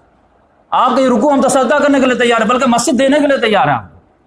آپ تو نوبت یہاں تک آ گئی، ایک مسجد دے دیں گے ہو کیا جائے گا؟ ارے تو آپ زندہ رہیں گے تو ہو کیا جائے گا؟ تو آپ ہی مر جائیے۔ آپ کفر کا کلمہ پڑھ لیں گے تو کیا ہو جائے گا؟ پڑھ لیجیے آپ۔ غیرت کا، حمیت کا کوئی کچھ تو لیول ہوتا ہے۔ کوئی زبردستی کے جو ہے گلے میں ہاتھ ڈال کے پیسہ نکلوا لے وہ الگ بات ہے، لیکن کوئی آدمی جب فوراً گھر میں ایک کال کیا پیسہ پہنچا دیے، یہ مرد کے کچھ تھوڑی نا شان ہے۔ تو اس لحاظ سے آپ مسجد یہ مت سمجھے کہ یہ ہے ایک پاور ہاؤس تھا کہ آپ کا ایمان کیا ہے، آپ کا عقیدہ کیا ہے، آپ کا اصول کیا، آپ کے نظریات کیا ہیں، اس کا پرچار کیا ہے، آپ بتائیے۔ بہت سارے لوگوں کو تھیوریٹیکل نہیں سمجھ میں آتے، پریکٹیکل دکھائیے۔ یہ پریکٹیکل تھا، ایک ہی صف میں کھڑے ہو گئے محمود و ایاز، نہ کوئی بندہ رہا نہ بندہ رہا۔ تم جانتے ہو کہ مسلمان جو آیا ہے وہ اسلام ہے، تو اسلام کا مطلب کیا ہے کہ تمیز بند و آقا سب ختم۔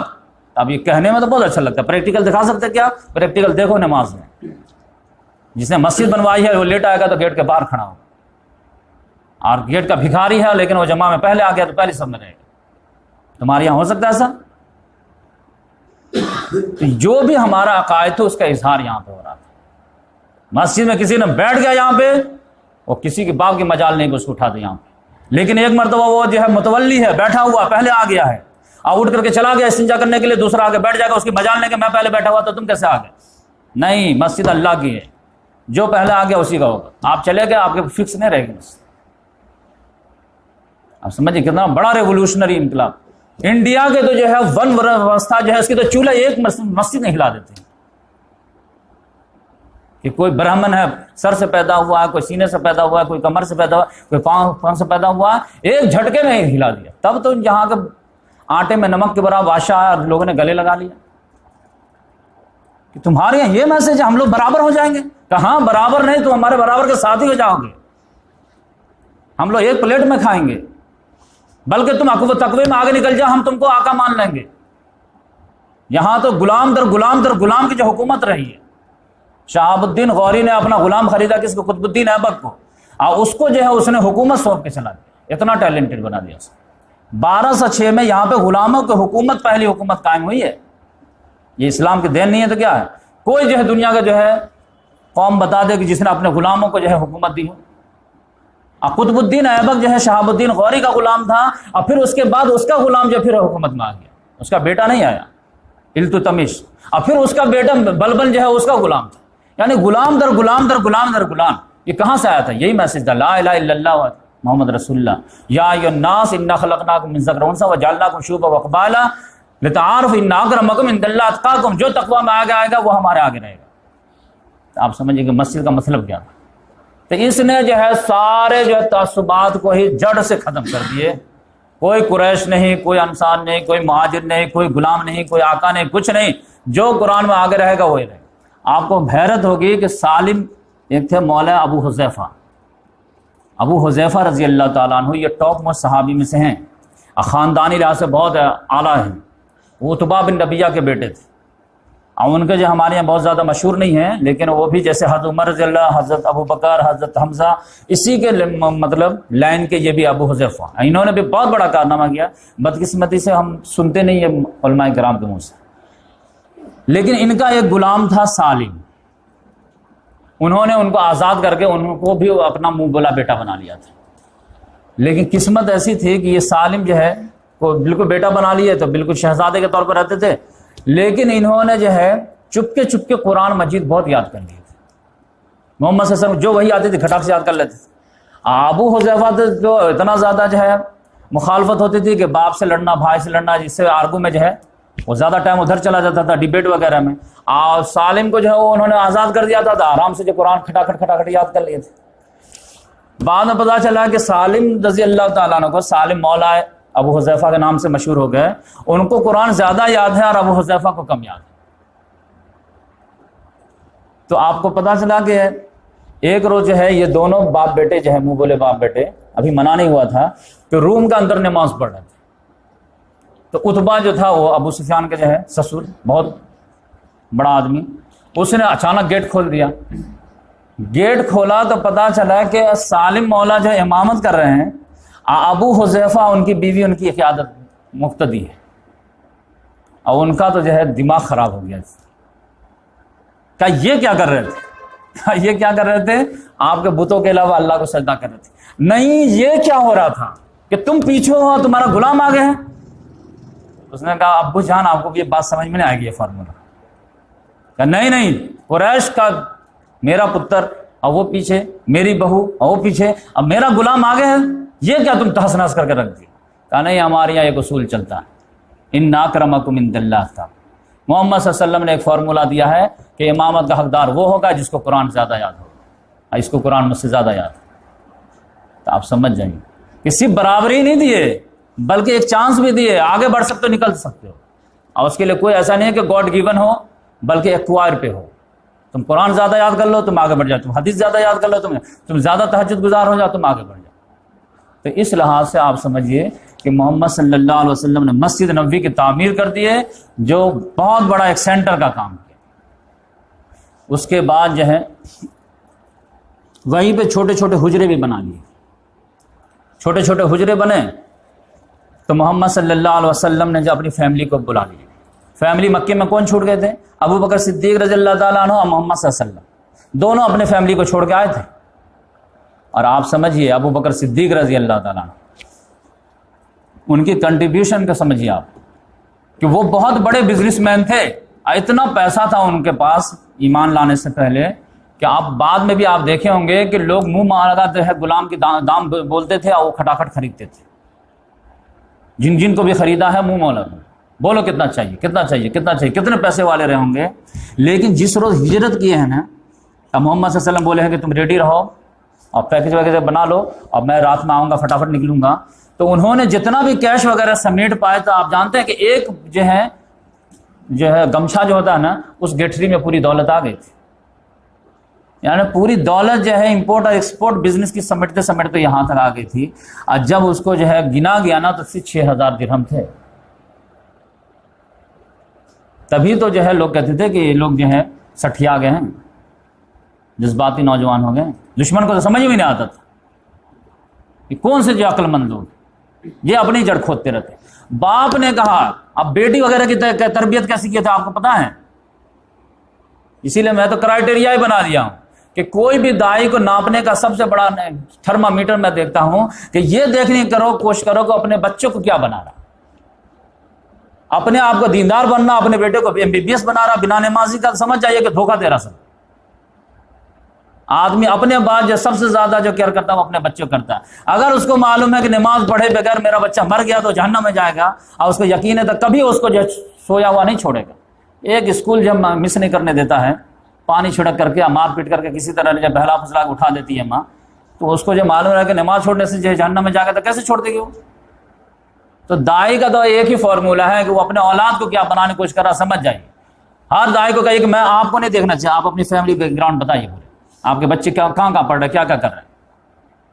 ان کو جب دیکھے گا، ہاں اولاد کو، جیسے ڈاکٹر اسرار صاحب 4 بیٹے ہیں، چاروں بیٹے جب درس دیتے نظر آتے ہیں تو دل باغ باغ ہو جاتا.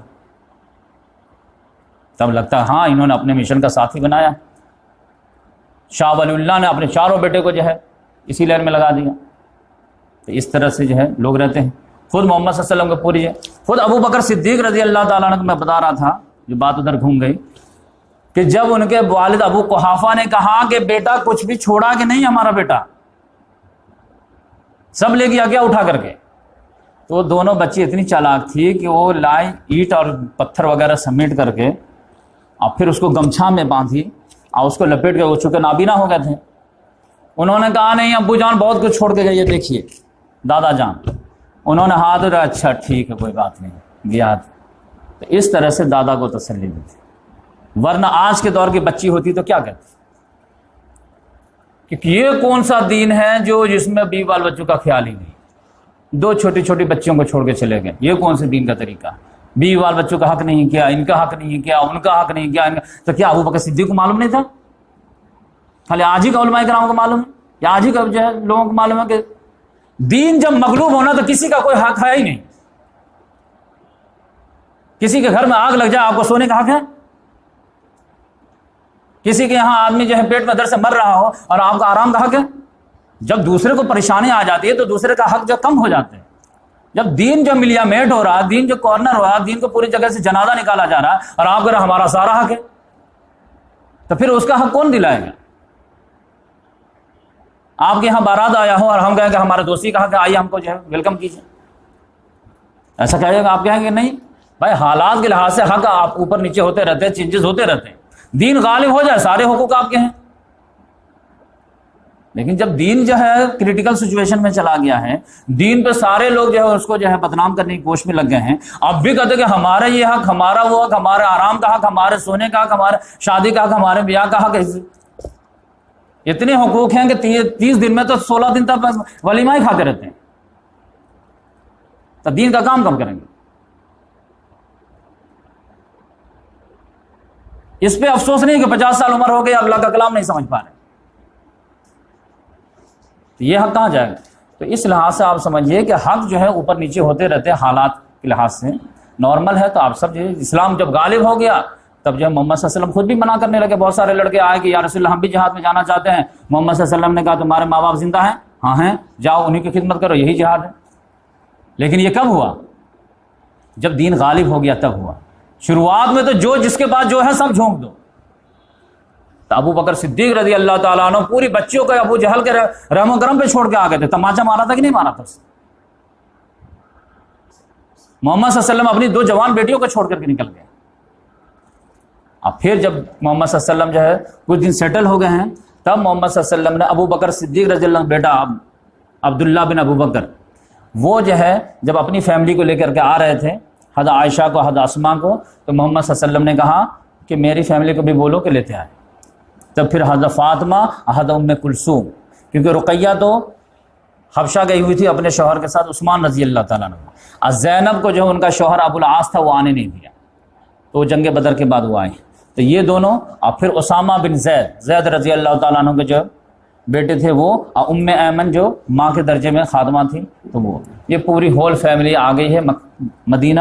اور پھر جو ہے مسجد نبوی کے کنارے کنارے حجرہ بنا دیا گیا تھا، اور اسی میں جو ہے ٹھہرے. اور حضرت سودا رضی اللہ تعالیٰ عنہ جس سے محمد صلی اللہ علیہ وسلم کی شادی ہو گئی، تو یہ لوگ یہاں پہ سیٹل ہوئے. اور اس کو بھی حجرہ جو ہے، لوگ کہتے ہیں کہ یہ محل تھے اور یہ گھر ہے، تو یہ سمجھ جائیے کہ یہ حجرہ چھوٹا چھوٹا تھا. حضرت عائشہ کہتے ہیں کہ یہ حجرہ کیا تھا تو ہم لوگ کو بتاؤں، یہ مت سمجھو، یہ حجرہ ایسا تھا جس میں 2 مہینے جو ہے چولہے نہیں جلتے تھے. 2 کالی چیزوں پہ ہم لوگ اتفاق کرتے تھے، ایک کالا پانی اور کالی کھجور. کھجور کھا رہے ہیں ایک ایک، اور وہ بھی کھجور ایسا نہیں کہ 1 کلو کھا رہے ہیں. غزوہ تبوک میں کھجور جو ہے، ایک کھجور 3 مجاہد کے حصے میں آتے تھے. تو کہتے کہ 2 کھجور مل گئے، صبح میں 2 شام میں، بس اب مہینہ نکل جاتا تھا، چولہے نہیں جلتے تھے. یہ دنیا کے سب سے قسمت ترین ہستیوں کا یہ حال. کہتے تھے کہ اس کے جو سائز بتاؤں کتنے تھے، کہ جب ہم جو ہے رات میں سوتے تھے اور محمد صلی اللہ علیہ وسلم تہجد کے لوگ اٹھ جاتے تھے، تو محمد صلی اللہ علیہ وسلم اپنی جگہ پہ بستر پہ جو ہے قبلہ اگر اس ڈائریکشن میں ہوتا تھا تو جو ہے ہمارے جو ہے پاؤں کے سامنے کھڑے ہو جاتے تھے. اور پھر جب سجدہ کرنے کی نوبت آتی تھی تو مجھے اشارہ کرتے تھے، تو میں جو ہے پاؤں سمیٹ لیتی تھی، اور پھر محمد صلی اللہ علیہ وسلم لانگ سجدہ کرتے تھے. مطلب بس جو ہے وہ 5-6 فٹ کا معاملہ تھا کہ جتنے میں ایک آدمی جو سو سکے، یہ معاملہ تھا. آج کے دور میں کسی بھی نوجوان سے بات کیجیے، دل پہ جا کے دستک دیجیے گا، کہتے مولانا مجھے جو سر مجھے تو مال کی محبت ہے ہی نہیں دل میں، مجھے تو پیسے سے کوئی محبت ہے جیسے آپ بتاتے ہیں، بس یہ کیا ہے کہ بس ایک گھر ہو جائے، اور گھر کیا وہ محل ہو جائے. اور پھر جو ہے گھر ہے، بنگلہ ہے، تو گاڑی بھی ہو جائے، بچی کی شادی ہو جائے، یہ ہو جائے. پتہ چلا کم سے کم 1 کروڑ کا پروجیکٹ آپ کو دکھا دیں، تو اب تو اس میں تو کئی لائف لگ جائیں گے 1 کروڑ جمع کرنے. تو پھر آپ دین کا کام کیا کریں؟ آپ نے جو ہے اصل میں آج کے دور میں سب سے بڑا پرابلم یہ ہوا ہے کہ اسٹینڈرڈ آف لیونگ ہی اصل معیار حق بن گیا ہے. اسی کے لیے جینا، اسی کے لیے مرنا، اسی کے لیے دوستی، اسی کے لیے دشمنی، اسی کے لیے بھاگ دوڑ، اسی کے لیے آرام. جبکہ اللہ تعالیٰ نے کہا کہ بھائی تمہاری زندگی کا یہ ٹارگٹ نہیں تھا، تم نے غلط ٹارگٹ بنا دیا. اسٹینڈرڈ آف لیونگ کو جب تک ہم لوگ مسلمان لوگ معیار کو الٹ پلٹ کر کے بکھیر نہیں دیں گے تب تک آپ اسلام میں چل ہی نہیں سکتے. مسئلہ یہ ہے. اسی لیے میں کہتا ہوں نا کہ آج کے دور میں اگر 100% بھی آپ دے دیے نا اپنا توجہ، پھر بھی گمراہ کے گمراہ ہی رہتے، کیونکہ قرآن جو معیار سیٹ کیا نا وہ سیٹ ہوا ہی نہیں ہمارے دماغ. ایگزامپل کے طور پر ہم کہتا ہوں، غریبی جو ہے اسلام کی نگاہ میں کوئی عیب ہے ہی نہیں. ہمارے یہاں کتنا بڑا عیب ہے، خوبصورت سے خوبصورت بچی ہو لیکن اگر وہ آدمی غریب ہے تو اس کی بچی کی شادی نہیں ہوتی. سیرت کی کتنی بڑی بھی مالک کو لڑکی ہو جائے لیکن اس کی شادی نہیں کیونکہ اس کا باپ غریب. یہ کوئی عیب کی بات ہے؟ سینکڑوں صحابہ کرام غریب تھے کہ نہیں تھے؟ محمد صلی اللہ علیہ وسلم خود غریب تھے کہ نہیں تھے؟ 2 مہینہ چولہا نہیں جلا ہو، معاملہ کیا ہے؟ طلاق کی نوبت آ گئی تھی جب تھوڑا سا نان نفقہ کا ڈیمانڈ ہو گیا تھا. قرض لینا دینا صحابہ کرام کے درمیان کوئی عیب تھا ہی نہیں. ہمارے یہاں بہت بڑا عیب منا دے گا. محمد صلی اللہ علیہ وسلم کو بولے کہ ہم خود جب انتقال کیا تو ہمارے یہاں جو قرضے تھے، یہود کے قرضے تھے، دوستوں کے قرضے تھے، قرض لینا دینا یہ جو سوشل جو ہے انٹیگرل پارٹ آف لائف ہے، یہ جو ہے عیب کہاں سے بن گیا؟ لہٰذا اس عیب کو چھپانے کے لیے جو پورا قرض کا سسٹم ہی ہمارے یہاں ختم ہو گیا، سب بنیا بن گیا. 10 روپیہ اگر بچ گیا ہے نا تو اس 10 روپے سے پھر 5 روپیہ کیسے کمائیں گے یہ سوچیں گے، یہ نہیں کہ اللہ تعالیٰ کے اضافی پیسہ ہے تو اس سے کسی کی مدد ہوگی. یہ تو بنیوں کا نیچر تھا. آپ نے یہ نیچر کہاں سے لیا؟ اپنا جو ہے انفلوئنس ڈالنے کے بجائے دوسرے کا انفلوئنس لے لیے. قرض کا معاملہ کیا ہوتا ہے؟ جو فاتو پیسہ ہے اس کا کیا کیا جائے؟ آپ کے پاس جو گھر میں خرچ جو ہے 25,000 روپے کا، آپ کا اللہ نے 50,000 روپیہ دے دیا ہے تو 25,000 بچ گیا تو آپ اس کا کیا کریں گے؟ اسلام کہتا ہے اس کو قرض میں لگا دو اگر کچھ نہیں کر سکتے تو. اب یہ بنیا کہتا نہیں 25,000 سے ہم پھر 10,000 کمائیں گے. تو ہمارے یہاں کے جو ہے معاشرے میں کلچر کیا ڈیولپ ہوا؟ آپ کسی سے 20,000 روپے قرضہ مانگ کے دیکھیے، اس کا تو کروڑوں روپیہ آنے کے لگا ہوا پیسہ ہر جگہ انویسٹ. لیکن یہ ایمان والوں کا تو کلچر نہیں تھا. تو اس لحاظ سے کسی کو قرض اگر آپ دیجئے اور بولیے کہ ٹھیک ہے یہ 20,000 میں آپ کو قرض دیتا ہوں لیکن 2 گواہ کے سامنے میں لکھ کر کے دوں گا آپ کیونکہ قرآن میں جو ہے 100% لکھا ہوا کہ گواہ دو، لکھو لکھو لکھو، نہیں ہم کو قرضے نہیں چاہیے، پھر جائیں گے کیوں؟ 2 گواہ لاگا، اس کے سامنے ہمارا انسلٹ ہو جائے گا، وہ 4 کو بول دے گا قرض لیتا ہے، جبکہ قرآن کہتا نہیں کوئی مسئلہ ہی نہیں، قرض تو وقت رسول لیا ہے، تو پھر اس میں ایپ کہاں سے آ گیا؟ لیکن معاملہ جو ہے کوئی بھی سوسائٹی میں چلے جائے یہ چیز کا چلن ہو جائے تو بھائی کچھ بھی تو کرو، کچھ تو اٹھک پٹک کر دو، کوئی ایک اصول تو جنریٹ کر دو۔ یہ تمام اصول جو غیر مسلموں کے اٹریکشن کا سبب تھے وہ سب کو ہی ختم کر دیے، اور پھر کہتے ہیں کہ اللہ کی طرف آ جاؤ، کیسے آ جائیں گے بھائی؟ تو اس لحاظ سے اللہ تبارک و تعالیٰ سے دعا ہے کہ اللہ تبارک و تعالیٰ اسلام سے جڑنے کی توفیق دیا ہے، تو اسلام کا جو مین سورس ہے قرآن سے اور سیرت سے اور حدیث سے جڑنے کی توفیق دے، تاکہ پھر اس کے ذریعے سے جو گڈ ہے اس کو پروموٹ کرنے کی، اس کو اسٹیبل کرنے کی، اور جو ایول ہے اس کو ایراڈیکیٹ کرنے کی اللہ تعالیٰ توفیق دے۔ تب جا کر کے وہ مدنی معاشرہ کا کم سے کم زیروس کاپی بنے گا، تب جا کر کے لوگ جو اٹریکشن محسوس کریں گے اور پھر یہاں پہ آئیں۔ اگر 4 لڑکی جو مسلمان کو ہو گئی ہے، وہ بھی جو ہے اس کو جو ہے رات کی نیند اڑ گئی ہے، 4 لڑکی ہندو کو ہو گئی ہے، اس کی بھی نیند اڑ گئی ہے، تو وہ اس کو پاگل کتا کاٹا ہے جو وہاں سے جو پھر کر کے ادھر آ جائے اسلام کی طرف، کہ جب یہاں بھی جو ہے شادی کے وہی اصول ہیں، وہ کہے گا کہ کم سے کم اپنے ہی جو ہے دین دھرم میں رہیں گے، ہو سکتا ہے جو کوئی جو ہے ادھر ادھر سے آ جائے لڑکا شادی ہو جائے۔ یہاں تو مسلمانوں میں بھی وہی معاملہ ہے کہ 4 لڑکی ہے تو کم سے کم 20 لاکھ روپیہ ہونا چاہیے آپ کے پاس، تو اس لحاظ سے تو پھر اٹریکشن نہیں ہو پائے۔ تو اللہ تعالیٰ سے دعا ہے کہ اللہ تبارک و تعالیٰ ہم تمام کو اسلامی اصول کے غلبے کی کوشش کرنے کی توفیق عطا فرمائے۔ سبحان اللہ وبحمدہ، سبحانک اللہم ونشہد ان لا الہ الا انت ونستغفرک ونتوب۔